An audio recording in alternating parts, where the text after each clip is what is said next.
अस्सलामुअलैकुम स्टूडेंट्स, आज की वीडियो है कॉस्ट अकाउंटिंग के चैप्टर नंबर 5 फाइनेंशियल स्टेटमेंट के क्वेश्चन नंबर 19 के हवाले से इम्पोर्टेंट क्वेश्चन है।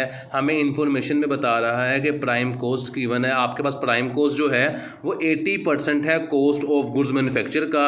ग्रोस प्रॉफिट बता रहा है कि 80% है, ग्रोस प्रॉफिट बता रहा है कि 40% है सेल का। फैक्ट्री ओवरहेड बता रहा है कि 1/4 है कन्वर्जन कॉस्ट की। 1/4 को 0.25 या 25% भी कह सकते हैं। ये कैसे किया मैंने, तो ये देखें सिंपल सा ट्रिक है कि 1 को डिवाइड कर दिया मैंने 4 के ऊपर, 1 डिवाइडेड बाई 4 वो आता है 0.25, इसको 25% कह सकते हैं हम। तो नेक्स्ट मेरे पास कहता है जी cost of goods available for sale given है, डायरेक्ट मटेरियल परचेज गिवन है, सारी इन्फॉर्मेशन मेरे पास गिवन है। तो कहता है जो आपने फाइंड करना है फिनिशिंग गुड्स की लॉस बाय इन्वेंट्री। कहता है फैक्ट्री में आग लग गई थी जिसकी वजह से फिनिशिंग इन्वेंट्रियाँ जल गई हैं, जिसमें क्लोजिंग इन्वेंट्रियाँ जल गई हैं। तो फिनिशिंग की क्लोजिंग, वर्क इन प्रोसेस की क्लोजिंग और रॉ मटेरियल की क्लोजिंग, ये तीनों लॉस हो गई हैं। तो ये तीनों आपने फाइंड करनी है। क्वेश्चन स्टार्ट करते हैं। जो इन्फॉर्मेशन हमें गिवन होगी वो हम लिख देंगे और जो इन्फॉर्मेशन गिवन नहीं होगी वो बाद में कैलकुलेट कर लेंगे। तो इंतहाई आसान क्वेश्चन है, बस थोड़ा सा आपने अटेंशन देनी है ताकि आपको समझ आ जाए।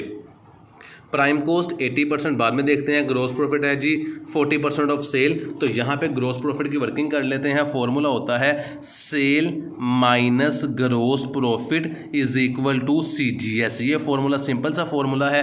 सेल मेरे पास गिवन थी कितनी, 26 लाख रुपए। ये देखें यहाँ पे मैं लिख लेता हूँ, सेल मेरे पास गिवन है 26 लाख रुपए। 26 लाख के बाद वो मुझे बताता है कि जीपी जो है ना वो सेल का 40% गिवन है नेट सेल का। तो यहाँ मैं ऊपर लिख लेता हूँ 40%, सेल का सिंपल 40% ले लेते हैं। 26 लाख रुपए मल्टीप्लाई बाय 40%, तो मेरे पास ग्रोस प्रॉफिट आता है 10,40,000 रुपये। 10,40,000 रुपये जिसे 10,40,000 कहते हैं। इन दोनों का डिफरेंस लिया, 26 लाख माइनस 10,40,000 रुपये। 1 2 3 4 5 जीरो हैं, 1 2 3 4 5 माइनस 10,40,000 रुपये। तो मेरे पास CGS आता है, इसे मैं मार्कर से हाईलाइट कर लूँ, 15,60,000 रुपये।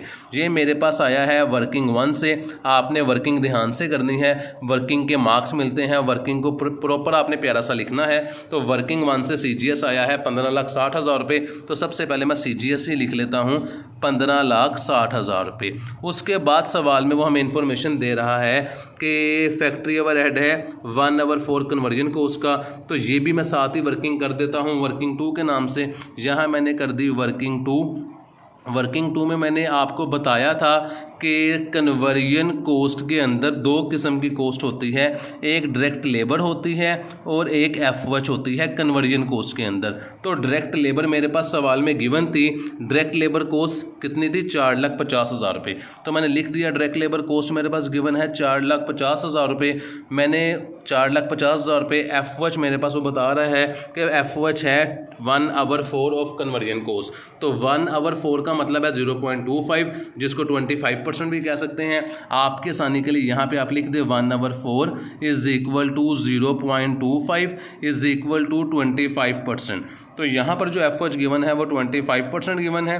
किसका, कन्वर्जन कॉस्ट का। तो कन्वर्जन कॉस्ट मैंने ले ली पूरी 100%।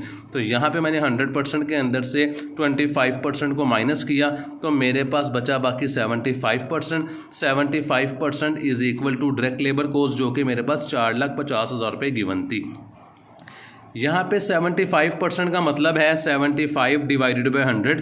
तो थोड़ी जगह की शॉर्टेज है यहाँ पे, तो मैंने यहाँ पे 100 डिवाइड हो रहा था, वहाँ जाके मल्टीप्लाई हो जाएगा। तो 4,50,000 रुपये मल्टीप्लाई बाय 100 डिवाइडेड बाय 70। तो ये मेरे पास जो आंसर आएगा ये मेरे पास आएगा कन्वर्जन कॉस्ट। ये टोटल कन्वर्जन कॉस्ट आ जाएगी 4,50,000 रुपये मल्टीप्लाई बाय 100 डिवाइडेड बाय 75। तो मेरे पास आती है 6 लाख रुपये। ये 6 लाख रुपये मेरे पास आई है कन्वर्जन कॉस्ट। यहाँ पे मैंने मार्कर से हाईलाइट किया, is equal to conversion cost कितनी आ गई मेरे पास, 6 लाख रुपये। अभी ऊपर इन्फॉर्मेशन दी कि कन्वर्जन कॉस्ट में लेबर और FOH होती है। कन्वर्जन कॉस्ट भी आ गई है, लेबर भी आ गई है, दोनों का डिफरेंस लेंगे FOH आ जाएगी। तो यहाँ पे लिख देते हैं कि कन्वर्जन कॉस्ट के अंदर हमारे पास होती है डायरेक्ट लेबर प्लस FOH। तो मेरे पास कन्वर्जन कॉस्ट आई है 6 लाख रुपये। यहाँ मैंने लिख दिया 6 लाख रुपये। डायरेक्ट लेबर कॉस्ट मेरे पास गिवन थी 4,50,000 रुपये। दोनों का डिफरेंस लेंगे तो मेरे पास FOH आ जाएगी। 6 लाख के अंदर से मैंने माइनस किया 4,50,000 रुपये को, तो मेरे पास बाकी जो बची वो मेरे पास बाकी बच जाएगी FOH। मैं यहाँ पे लिख देता हूँ FOH, इन दोनों का डिफरेंस लिया तो वो बचती है 1,50,000 रुपये। डिटेल वर्किंग करनी है ताकि आपको मार्क्स एग्जामिनर पूरे दे सके। तो FOH मेरे पास आई है 1,50,000 रुपये, ये आई है मेरे पास वर्किंग 2 से, तो मैं यहाँ पे लिख देता हूँ 1,50,000 रुपये FOH की जगह पे। ये देखें जी, ये रहा मेरे पास फैक्ट्री ओवरहेड, इसको FOH भी कहते हैं, 1,50,000 रुपये। और यहाँ मैंने लिख दिया ये मेरे पास आई है वर्किंग 2 से। और नीचे जो CGS की अमाउंट मेरे पास गिवन थी वो मेरे पास गिवन थी वर्किंग 1 से। फिर सवाल वो मुझे इन्फॉर्मेशन देता है कि cost of goods available for sale given है 17,80,000 रुपये। तो cost of goods to be sold को cost of goods available for sale कहते हैं, वो गिवन है 17,80,000 से। यहाँ लिख देंगे 17,80,000 रुपये। इन दोनों का डिफरेंस ले लेते हैं, 15,60,000 का और 17,80,000 रुपये का। तो 15,60,000 रुपये माइनस 17,80,000 रुपये, इन दोनों का डिफरेंस लिया तो 2,20,000 रुपये मेरे पास कॉस्ट आती है। वो 2,20,000 मेरे पास क्या निकला है, फिनिशिंग गुड्स की क्लोजिंग इन्वेंट्री। यहाँ पे मार्कर से लाइन लगाएं आप, जो दोनों का डिफरेंस आया है वो लिख दें 2,20,000 रुपये। 2,20,000 रुपये, ये देखें जी मैंने लिख दिया 2,20,000 रुपये। उसके बाद मेरे पास सवाल में जो इन्फॉर्मेशन गिवन थी वो कहता है डायरेक्ट मटेरियल परचेज गिवन था मेरे पास 7,70,000 रुपये से, तो लिख देते हैं 7,70,000 रुपये से डायरेक्ट मटेरियल की कॉस्ट। फिर सवाल में बताता है मटेरियल की ओपनिंग इन्वेंट्री गिवन थी 1,05,000 से, लिख देते हैं 1,05,000 रुपये से मटेरियल की ओपनिंग इन्वेंट्री मेरे पास गिवन थी। फिर मुझे सवाल में कहता है वर्क इन प्रोसेस की ओपनिंग इन्वेंट्री गिवन है 4,20,000 रुपये से। तो यहाँ पे देखिए वर्क इन प्रोसेस की ओपनिंग 4,20, तो मैं लिख देता हूँ वर्क इन प्रोसेस की ओपनिंग इन्वेंट्री, ये है ओपनिंग इन्वेंट्री। कितनी गिवन थी मेरे पास 4,20,000 रुपये से, तो मैं लिख देता हूँ 4,20,000 रुपये से। उसके बाद सवाल में जो मेरे पास इन्फॉर्मेशन गिवन थी फिनिशिंग गुड्स की ओपनिंग इन्वेंट्री गिवन थी 2,80,000 से। तो ये देखें फिनिशिंग गुड्स की ओपनिंग इन्वेंट्री मेरे पास गिवन है कितनी, फिनिशिंग गुड्स की इन्वेंट्री गिवन है 2,80,000 रुपये से। तो यहाँ लिख देते हैं 2,80,000 रुपये से। उसके बाद सवाल में जो मज़ीद इन्फॉर्मेशन बता रहा है वो सेल और डायरेक्ट लेबर कॉस्ट है। सेल की वर्किंग हम कर चुके हैं, डायरेक्ट लेबर कॉस्ट गिवन है 4,50,000 रुपये। तो यहाँ पे लिख लेते हैं डायरेक्ट लेबर की जगह पे 4,50,000 रुपये। अब जो चीज़ एडलेस होती है उसे करके देखते हैं। सबसे स्टार्ट से शुरू करूँ तो डायरेक्ट मटेरियल की ओपनिंग इन्वेंट्री में परचेज ऐड हो रही है, तो इसको ऐड कर देते हैं 1,05,000 रुपये। 1,05,000 रुपये प्लस करूँगा इसके अंदर 7,70,000 रुपये, तो मेरे पास आता है 8,75,000 रुपये। इससे मैं यहाँ पे लिख देता हूँ 8,75,000 रुपये। इसके बाद जो सिंपल कैलकुलेशन है वो मैं आपको बता देता हूँ। यहाँ देखें ये मेरे पास फिनिशिंग गुड्स की इन्वेंट्री गिवन थी, कोई चीज़ मिस तो नहीं कर रहे। एक चीज़ मिस कर रहे हैं कि प्राइम कोस्ट कितने परसेंट है, 80% है। किसका, करंट मैन्युफैक्चरिंग कॉस्ट का, कॉस्ट ऑफ गुड्स मैन्युफैक्चर का। तो ये देखें यहाँ पर मेरे पास 17,80,000 रुपये गिवन था cost of goods available for sale, जिसका दूसरा नाम है cost of goods to be sold.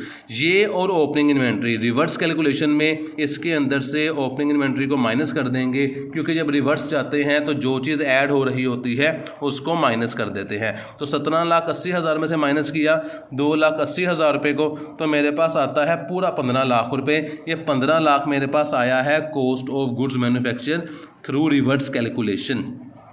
इसके बाद 15 लाख रुपए के बाद ये मेरे पास आ गया कॉस्ट ऑफ गुड्स मैन्युफैक्चर। यहाँ पे देखें वो कहता है प्राइम कॉस्ट 80% है कॉस्ट ऑफ गुड्स मैन्युफैक्चर का। तो cost of goods manufacture 15 lakh रुपए आ चुकी है। इसका अगर मैं 80% लूँगा तो ये मेरे पास प्राइम कॉस्ट आ जाएगी। तो मैं वर्किंग कर देता हूँ इसकी यहाँ पर कि प्राइम कॉस्ट जो थी वो 80% थी। प्राइम कॉस्ट जो मेरे पास है वो 80% है। किसका, कॉस्ट ऑफ गुड्स मैन्युफैक्चर का। कॉस्ट ऑफ गुड्स मैन्युफैक्चर का 80% है। तो कॉस्ट ऑफ गुड्स मैन्युफैक्चर मेरे पास गिवन थी 15 लाख रुपए।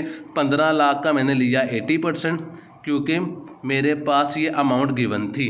तो 15 लाख रुपए का मैंने 80% लिया, तो मेरे पास प्राइम कॉस्ट आ जाएगी 12 लाख रुपए। तो ये 12 लाख प्राइम कॉस्ट आ गई है। यहाँ मैंने लिखा 12 लाख रुपए जो कि मेरे पास प्राइम कॉस्ट थी, और इस 12 लाख को मैंने लिख दिया प्राइम कॉस्ट की जगह पर, जो कि मेरे पास यहाँ पर गिवन थी 12 लाख रुपए।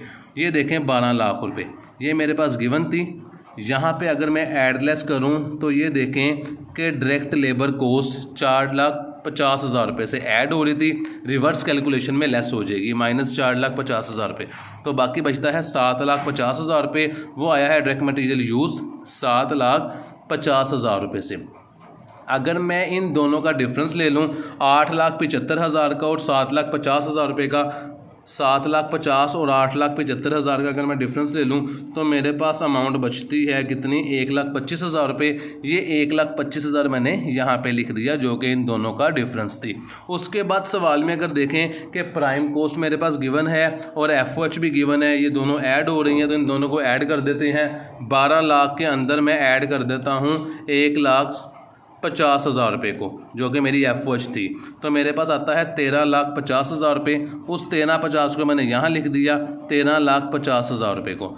उसके बाद ये मेरे पास गिवन था वर्क इन प्रोसेस की ओपनिंग इन्वेंट्री जो कि ऐड हो रही है, इन दोनों को ऐड कर देंगे, जमा 4,20,000 रुपये, 13,50,000 जमा 4,20,000 रुपये। तो इसके अंदर हमारे पास आंस आता है कितना जी, ये मेरे पास आंस आ रहा है 17,70,000 रुपये। 17,70,000 रुपये मेरे पास आंस आया है। किसका आंस आया है? ये मेरे पास cost of goods to be manufacture का। Cost of goods to be manufacture और कॉस्ट ऑफ गुड्स मैन्युफैक्चर ये दोनों मेरे पास गिवन थी। इन दोनों का डिफरेंस ले लेता हूँ -15 लाख रुपये, तो मेरे पास आता है इन दोनों का डिफरेंस 2,70,000 रुपये। 2,70,000 रुपये मेरे पास डिफरेंस आता है, वो मैं यहाँ पे लिख लेता हूँ 2,70,000। क्वेश्चन में हर चीज़ कंप्लीट हो चुकी है, तो मैं आंस टैली करवा दूँ। फिनिशिंग गुड्स की इन्वेंट्री लॉस बाय फायर जो थी, डी का जवाब मेरे पास, सॉरी ए का जवाब, ये ABC लिख लें, ABC। फिनिशिंग गुड्स की क्लोजिंग इन्वेंट्री का मेरे पास आंस आया था 2,20,000 रुपये। तो ये देखें फिनिशिंग गुड्स की क्लोजिंग इन्वेंट्री का आंस आया था 2,20,000 रुपये, ये टिक लगा दिया मैंने पहला। उसके बाद कहता है वर्क इन प्रोसेस की क्लोजिंग इन्वेंट्री जो लॉस बाय फायर हुई थी 2,70,000 रुपये। ये देखें जी वर्क इन प्रोसेस की क्लोजिंग इन्वेंट्री 2,70,000 रुपये से। तीसरी चीज़ जो मुझे वो कह रहा था कि रॉ मटेरियल की इन्वेंट्री क्लोजिंग 1,25,000 रुपये, तो ये देखें जी 1,25,000 रुपये। वीडियो हमारी कंप्लीट हो चुकी है। इंशाल्लाह नेक्स्ट वीडियो में आपसे मुलाकात होगी, तब तक के लिए अल्लाह हाफिज़।